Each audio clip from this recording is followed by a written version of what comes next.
Патма эже, Усон aka. Sizlerden бүгүнкү туган күнүңүз кут болсун. Ömrүңүздөр узун болсун, кызыңыздар чын болсун. Улуңуздардан урмат көрүңүздөр, кызыңыздардан кызмат көрүңүздөр. Дайым ушул уулдарыңыздарга батаңыздарды берип, үйдүн төрүндө көрпө отуруңуздар. Келеңиздерди кабыл алып коюңуздар.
Жақшы күндерде отырат екенбіз.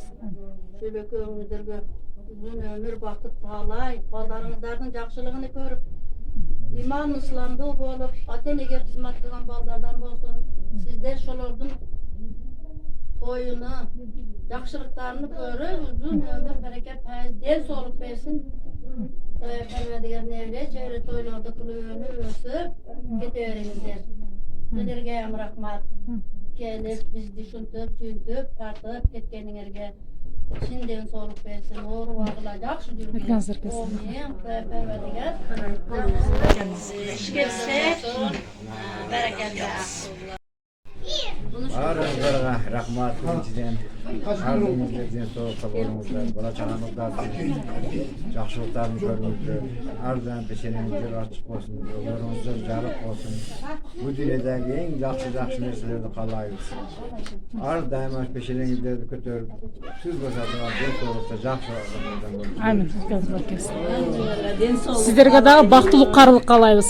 Daha da көп ömür sürüңüzler. Görüşürüzler, sizge tünüzler, ömrünüzden uzun bolup, sizge çıkıp nevere çevrelerimizden, soyunuzlarınızdan, çünkü müzikalar gelip, sizlerden bayıp keteverinizdir. Anlatacağız, en жақсы жеген көрдіңіз бе? Kayınvalide sofralarımızda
Tuğulgan günün